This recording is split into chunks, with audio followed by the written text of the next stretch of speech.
to Inspirational Monday. My name is Juanita and I am the owner of Inspire My Journey. Hope you all had a wonderful, wonderful weekend. I know I did. It was filled with basketball games and board games, and we had a really good time. So I hope you had a good time as well. And also, if you're still on your weekend, you know, everybody has different work schedules. So if you're still on it, I hope you are enjoying your weekend. Today is going to be a little different. We don't have a product to show, but we did want to dive a little bit deeper into our mission. As you know, our mission is to help you to express love and build meaningful connections. And we do that through our email program as well as our digital products. And so today I'm going to talk about a little bit about our email program. And what that is that if we send out ideas to you, we send out ideas and tips on how to truly connect with others, yourself, and with God. And so we realized when we were coming up with it, we're like, there are some things that are missing before we can just jump into, connecting. And so we came up with four factors, four main ingredients that would help your journey to be fruitful. The first is, how do the people that are in your life truly feel connected? So, you know how sometimes we think about love languages. Your love language is words of affirmation.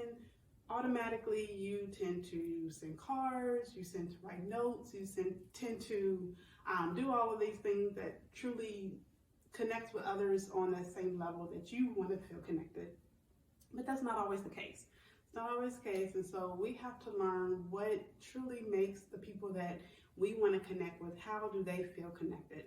And so there are a couple ways you can do this. You can find out what their love language is. You can ask them what their hobbies, their passions, their likes, their dislikes, their favorites. Like, all of this information will help you to genuinely connect in the future.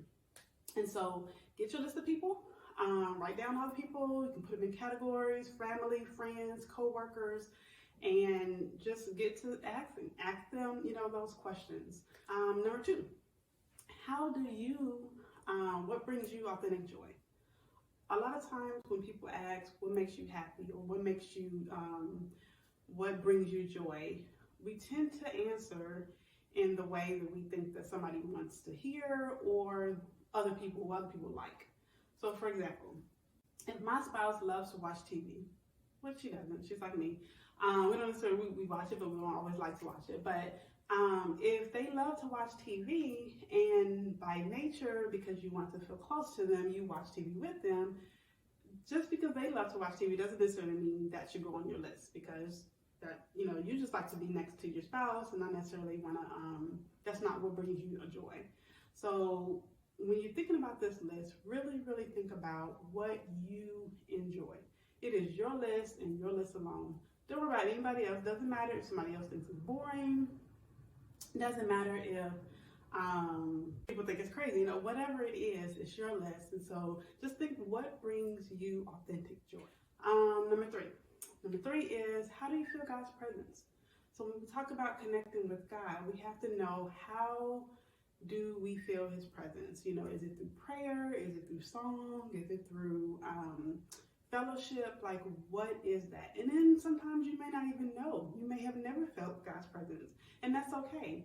But the idea is get your starting point. What's my starting point? What's my baseline? And that's what we're doing here. We're just trying to figure out our baseline and find out how it is that you connect with God. And, write that down. So like, if it is through song, you can find different variations to, connect with God through music. If it's through prayer, you can find different ways to actually pray. And so just knowing what that is truly helps.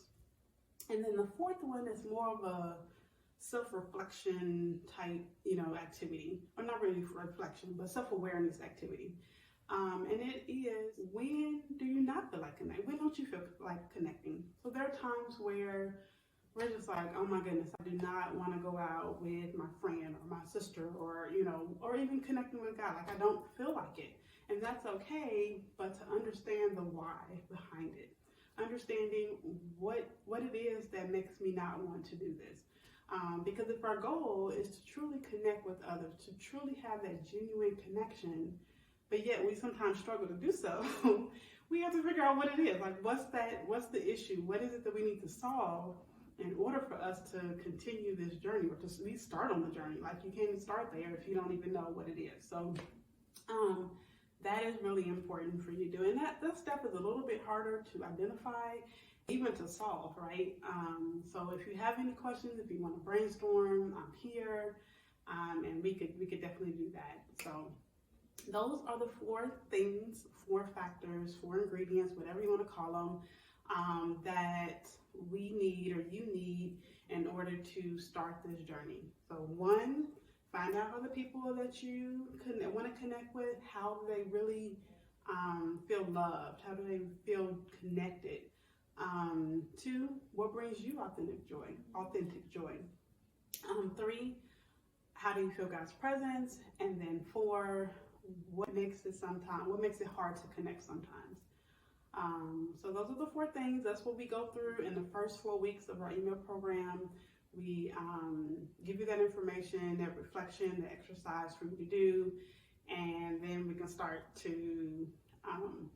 sending you ideas, and you can put your own spin on things, your own flavor, and all of that. But yeah, so that is today. That's our Inspirational Monday for today. If you want our email program, you can do so. The link will be provided in the description. And so we'd love to have you, and that's it. Hope you have a wonderful, wonderful rest of your day, and I will chat with you later. Bye-bye.